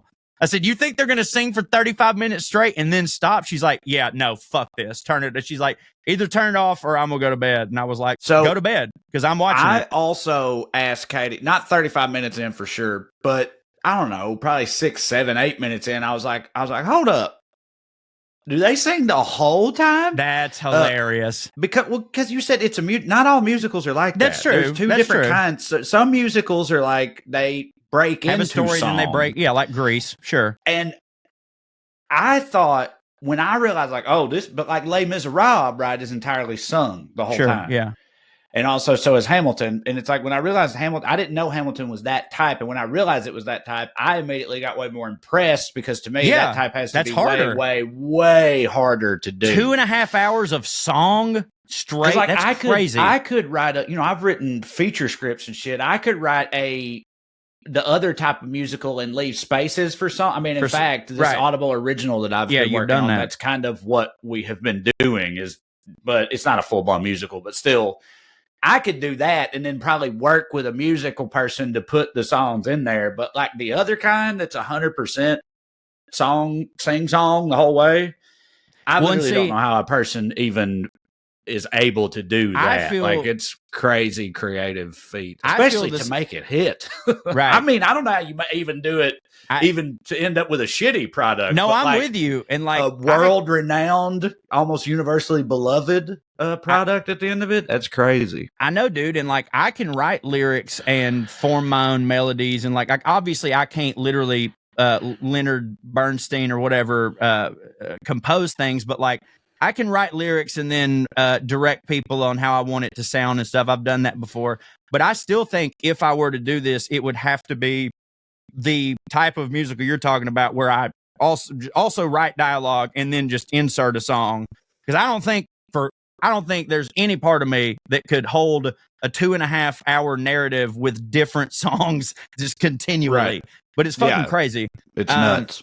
But anyways, I got pumped. It's super hit for me because, again, love history. Now, like, I think at first, and this is definitely not my whole, like, this ain't me being like, God damn it, quit DEIing up the fucking thing, quit making it woke. But there is a part of me that's like, these dudes were all shitty white men. I kind of want them to be played by shitty white men. You know what I mean? But then when you get into it, you're like, well, dude, if this is what this is for 2.5 hours, they had to have black guys do it. You know what I mean? Like, how many other white Broadway actors are there that can also rap and sing and can also dance? Like, eventually you keep narrowing that down. It's like black, black, black, black, black. You know what I'm saying? It's also, it's like, to me, you get over it in 5 minutes, by the way. I mean, I do too.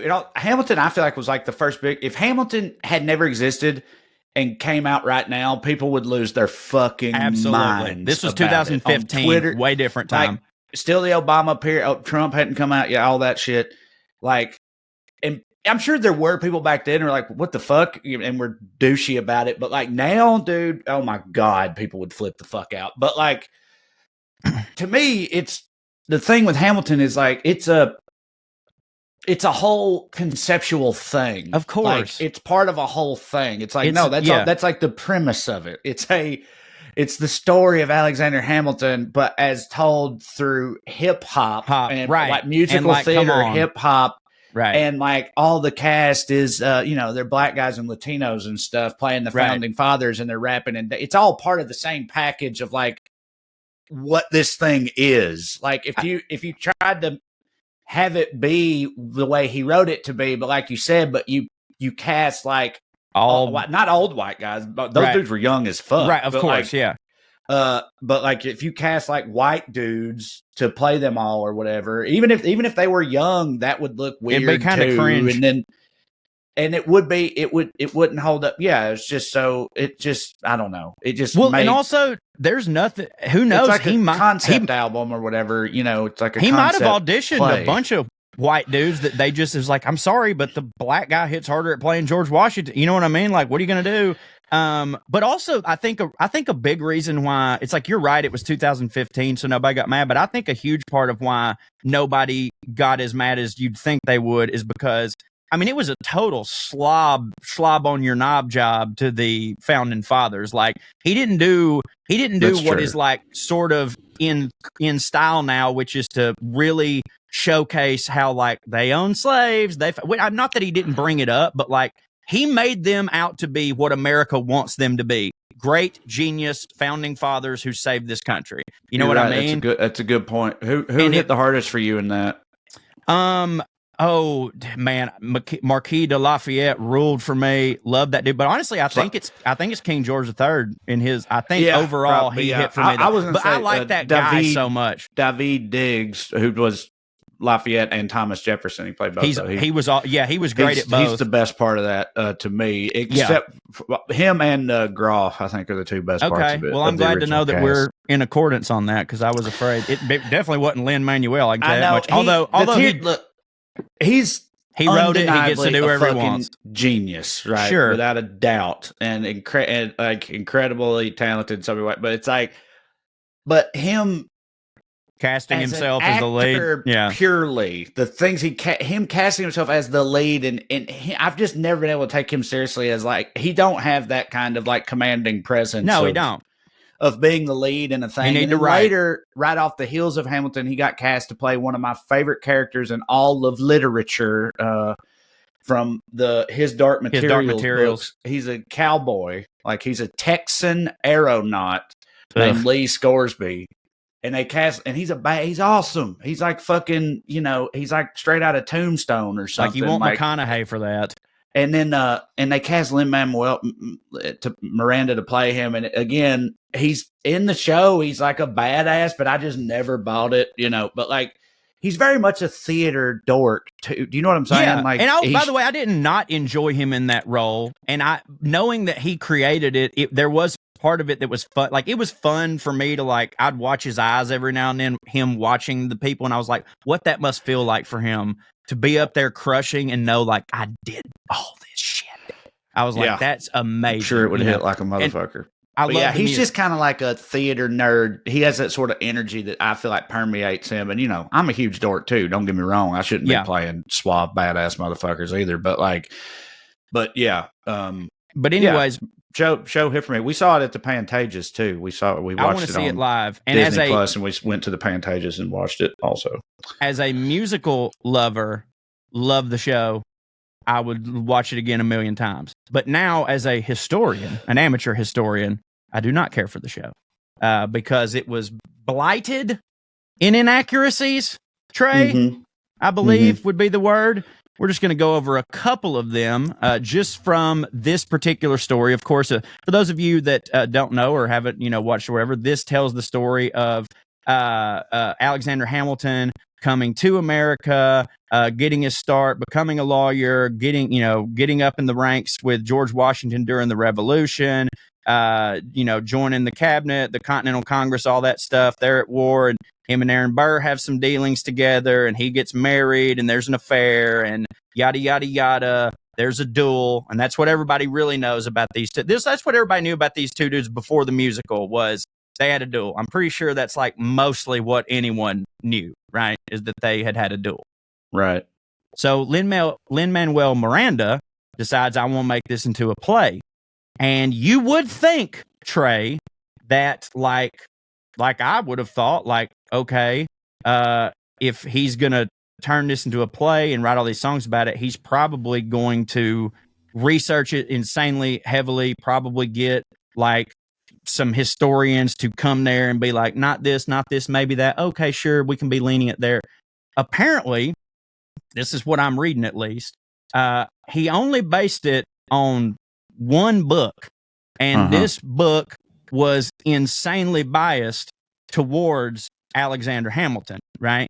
He's based this whole thing on this one book, and because before, I don't know about you, but like I knew that they had a duel and that Aaron Burr killed him, but I didn't know whether to hate Burr for that or not. Like I didn't know any. I just knew like that happened. And it's like, well, murder don't hit, so I guess Burr don't hit. But that's it. Like I didn't know any of the backstory or anything like that. Did you? No, No, I don't. Like you said, I think what most people felt, I knew that. I don't even remember where I heard it. I can remember there was like an Oreo commercial. Right. Yeah, I remember that. A peanut butter. Yeah, commercial. you called in. Or a milk commercial. It was milk. It was for milk because you needed milk. He to had get the peanut butter out or whatever, of your mouth. and he needed milk. He wanted to win the prize, and he didn't have it. And he was yeah. And the question was, who did Aaron Burr defeat in the duel? I'm pretty sure. No, who shot Alexander Hamilton? Yeah, right. Because the right, guy was, yeah, like, who shot? Aaron Burr. Yeah, he was trying to say Aaron Burr. So it's like, anyways, that just became one of those lists of like fun facts that they would Sure. tell you in school, in American school children. Here, you know what I mean? Like fucking George Washington never told a lie, and Aaron Burr shot Alexander Hamilton, and fucking, things like that with no other real context to it. So, anyways, I also didn't know this. Like, okay, yeah, I know that murder is illegal, but I was under the impression that at least at this time in history, duels were considered within the law. Like that was legal, right? Because at one point they weren't legal when they did this shit. Like duels were not a legal way of ending disputes and shit like that. So like, but wasn't it like a thing where like I know that duels have also been misunderstood because, yeah, you used to think it was just like you could just, if you just agreed to do it, it was fine. There kind of was a time when that was true. But it wasn't like a thing where it's like it was illegal, but I mean, people still did them though, and like yes, people still did them, but like again, they was still illegal, and like Aaron Burr was wanted for murder, like, and he had to flee and shit like that. And but my thing is like, if duels were illegal and you was gonna be wanted for murder anyway, just shoot a motherfucker. You know what I mean? Just go to his house and shoot the motherfucker if you don't want him to live. You know what I'm saying? Honorable thing, I think, you know. And but also, part of what you had to do, because dude, fucking Andrew Jackson, who was the president, he killed like multiple people in duels, and that was after the time of Alexander Hamilton. That's true, but he was also the president when he did it.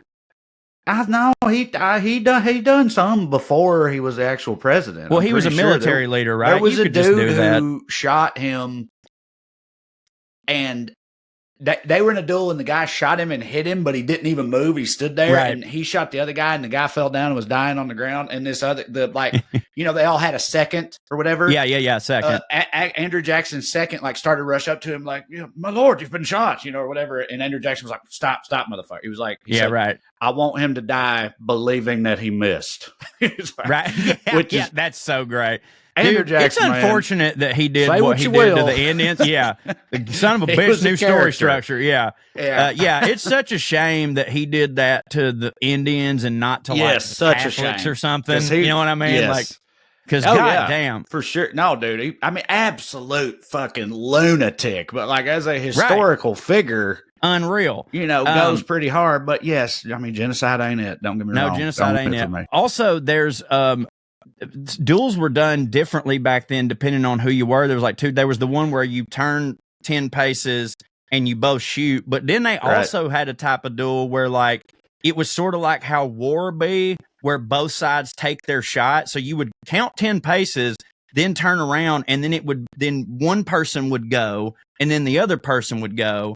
And for that, I'm like, why even do the 10 paces? Just get set and just go, okay, ready, mark, you go. But like, to me on that one, it's like, that's just how trusting, I guess, they were of how off their guns were. Because if their guns weren't off, it'd be whoever got the fucking guns tails on jammed that. Back then. They were inaccurate and stuff. And that was all part, to those guys, it was like part of God's will, I think. If you had in the 10 paces, there was a fair chance it could miss or misfire. Of course. And then you're like, you know, God, that means God wanted me to win this duel because mine didn't.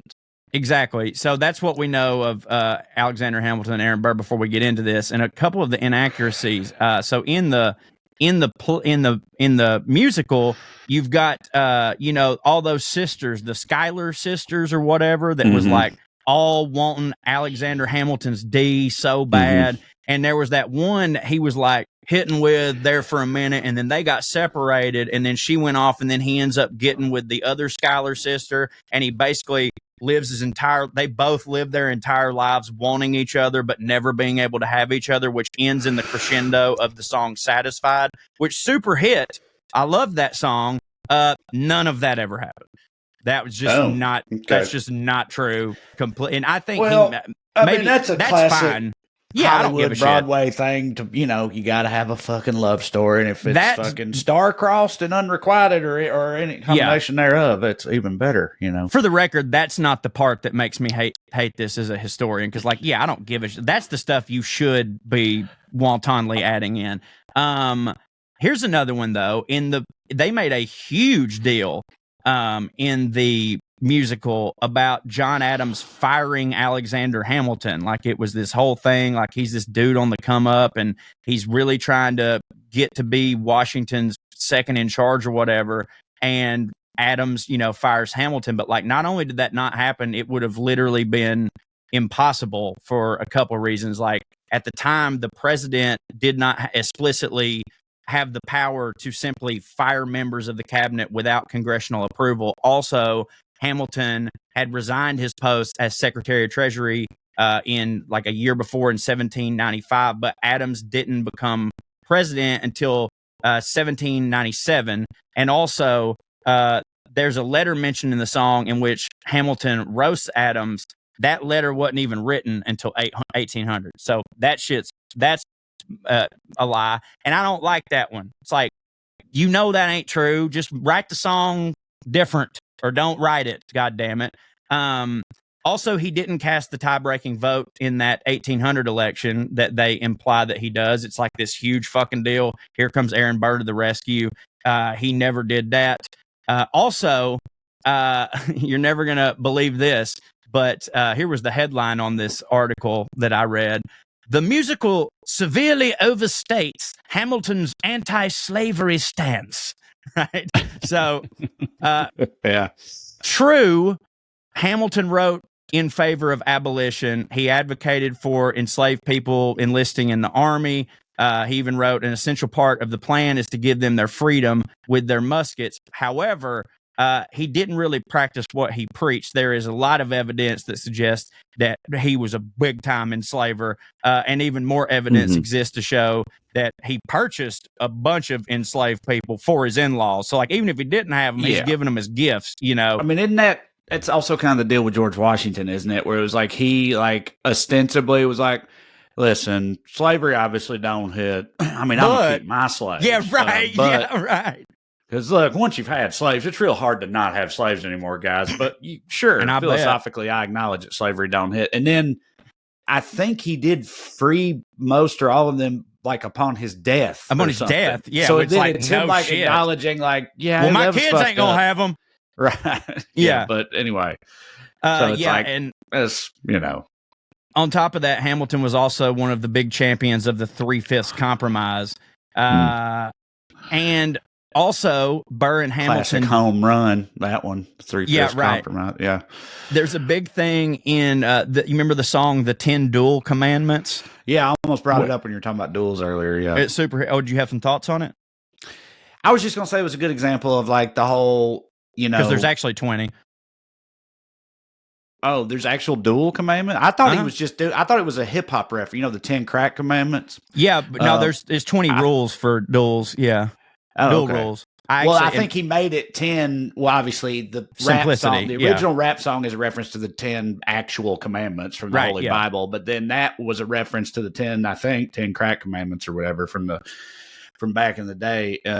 And I don't know. It was just that's a cool, you know, it's a good it's a good like example of what Hamilton is what I'm saying. Like the type of crossover that it is, you know. For sure. And I agree with him not putting all 20 in, because like with anything, a lot of them were sort of like, well, you kind of already said that. You know what I mean? But that's not why I brought it up. In that song, they talk about the correct way for two rivals to conduct a duel. The dueling code of contact, it was called the Code Duella. It was 25 rules. And so the musical starts talking about it and the time in which the two officers in the Continental Army, which was Major General Charles Lee and Lieutenant Colonel John Laurens, they fought a duel, and Hamilton served as Lawrence second. And but according to that actual account, and this is where in the thing it talks about how they opposed being each other's seconds or whatever. But according to an actual account from Hamilton, Burr wasn't even involved as General Lee's second. In fact, he wasn't even there. There is another strange dueling connection between Hamilton and Burr, however, which was left out of the musical, and it was that Burr faced off with Angelica Schuyler's husband, John Barker Church. So Burr faced off with Hamilton's wife's sister's husband at a church duel. With guns? With guns, yeah. See, I'm saying, it feels like the past was just lousy with duels. No, you're right. I'm just saying they weren't they weren't legal. Well, like they weren't. Right. But I thought they were literally recognized by the law. Like they had a duel. We're not no charges. That's why you have your second. It's like, well, of course that's illegal. We're not barbarians. Yeah, but right. But they're like, but wink, wink. You know, obviously we're gonna have duels. We're fucking. Yeah, right. You know? Yeah, I mean, hell, dude, they happened. Slave owners in the 1700s. Like we're gonna have duels. They happened in Wyatt Earp didn't die until like 1931, and that motherfucker lived during duels when like it was perfectly fine. Also, did you know that Wyatt Earp has a longer rap sheet than all of the cowboys he killed combined? I did not know that. He does. We're about to wrap up here. I know we've been here forever, and obviously this is going to be a 2 or maybe even 3-parter.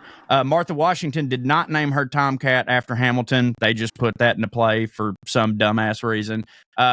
Also, Burr this musical makes it seem like Aaron Burr was just this perpetual bugaboo in Alexander Hamilton's life, always popping up at these moments, and like that's just well, he's the antagonist, of course, right? But that's just not true. Like he wasn't.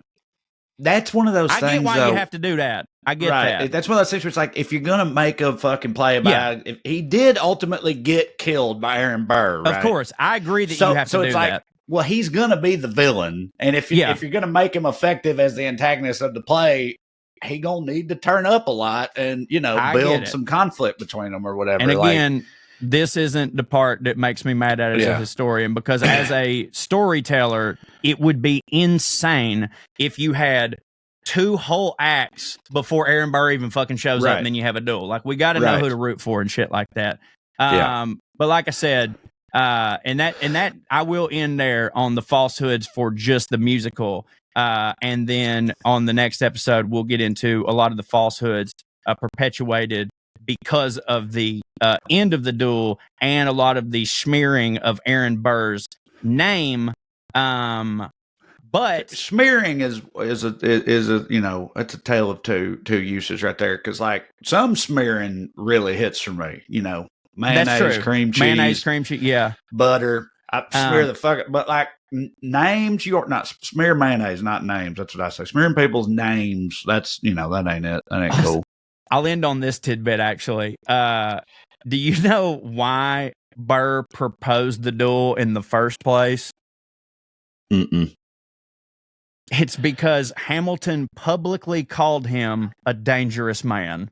And that didn't hit for him. And my go-to for that, and I think I actually pulled this from a real example, but I was going to say, oh, what? Because he called him a scurrilous vagabond. That's always my go-to for back then, is scurrilous. But like dangerous man is even less incendiary than scurrilous vagabond is. Right. It's like someone calling you a dumb redneck and you go, no, I'm not, and spitting tobacco right in their face. Yes. But yeah, anyway. What you saying about scurrilous vagabond? Yeah, I can't remember if I made that up as just a funny example back then, or if that's a real thing from like an Andrew Jackson story that I was reading once. Is because Andrew Jackson had a lot of flame wars, a lot of beefs. We should do a tandem episode on him. And yeah, I mean, when I did the one on the Petticoat affair or whatever, he was obviously very integral to that, and that was part he got of it. More and hits. I covered him for my Patreon once too, and found a bunch of shit out about him. But anyway. Enough time has passed. Tell us.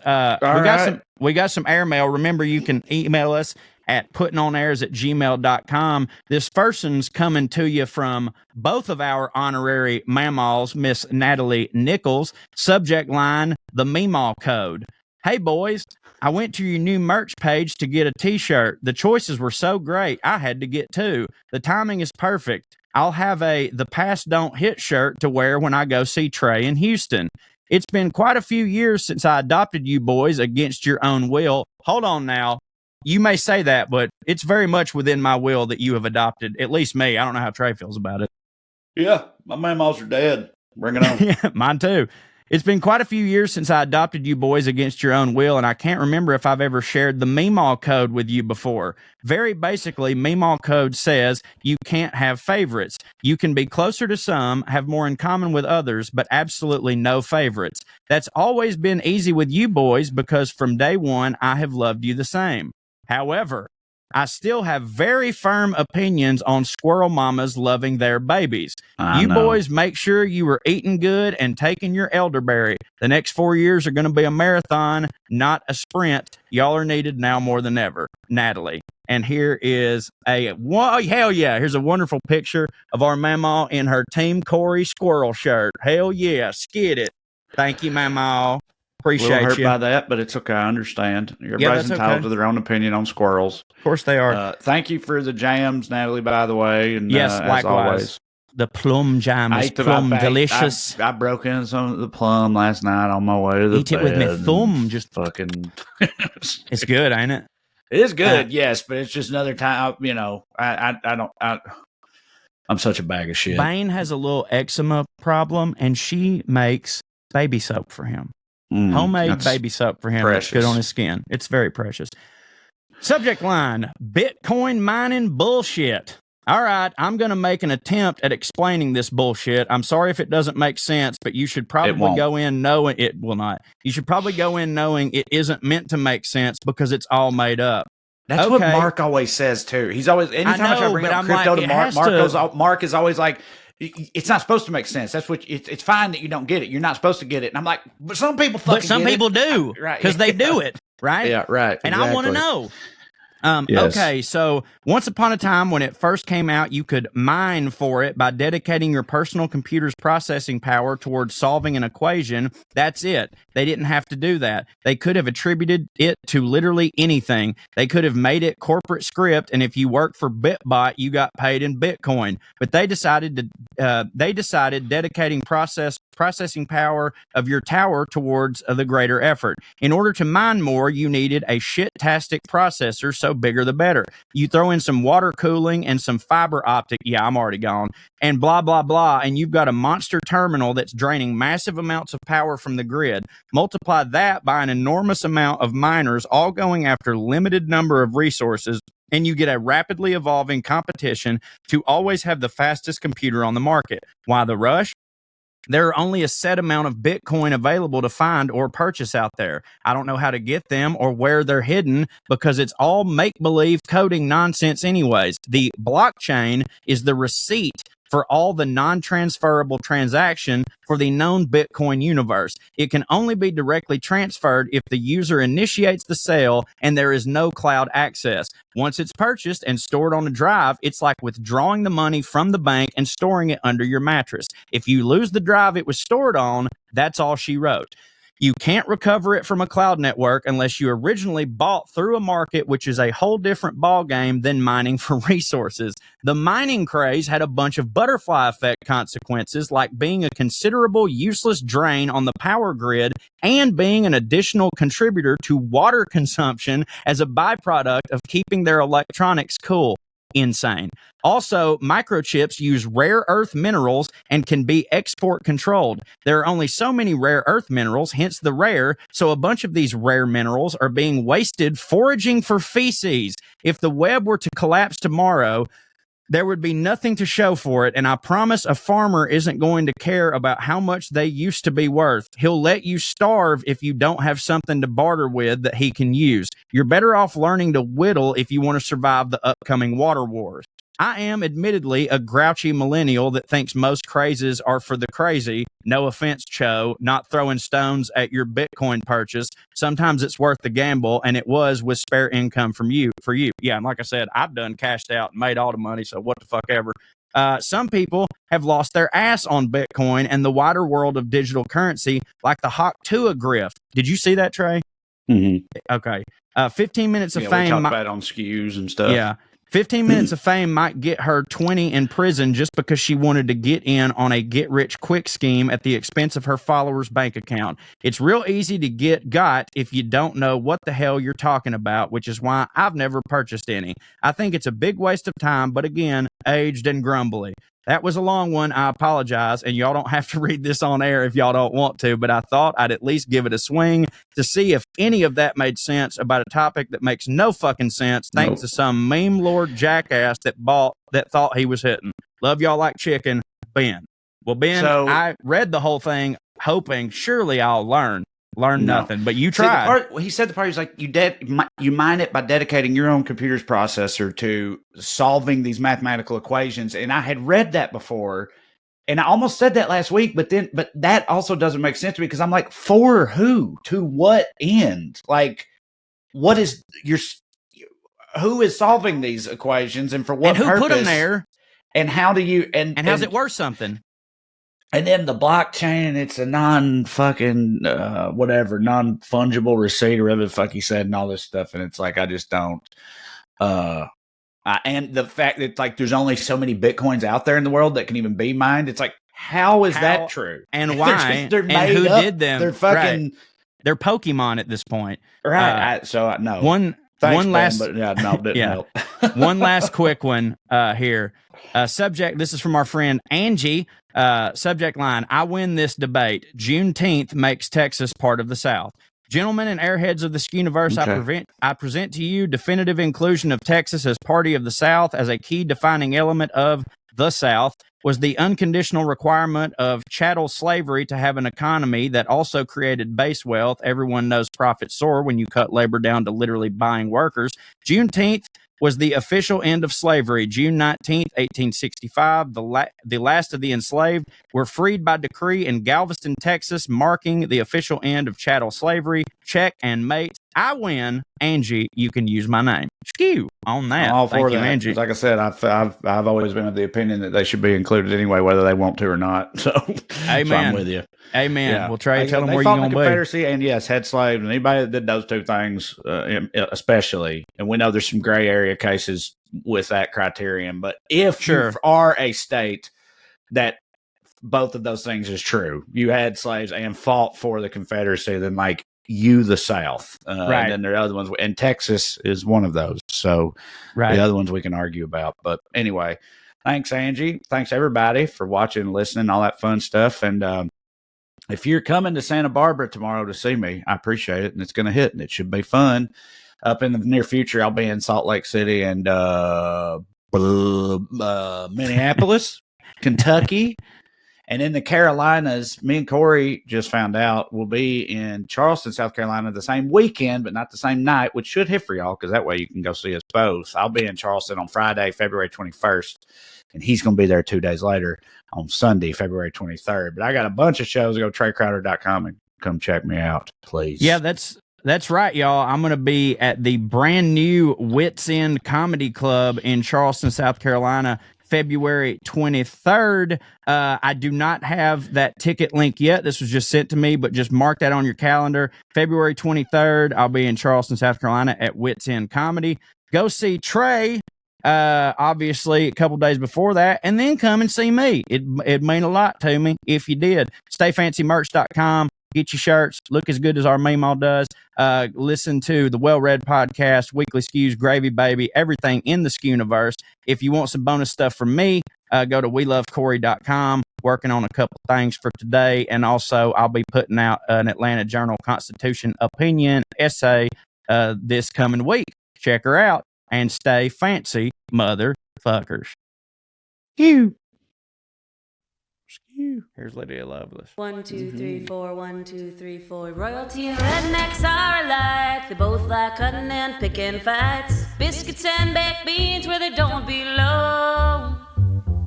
Sit on down with Corey and Trae and learn some fancy shit today. We'll laugh a little even when they're wrong. They'll take you to a magical place where if you call someone a cunt, nobody cares.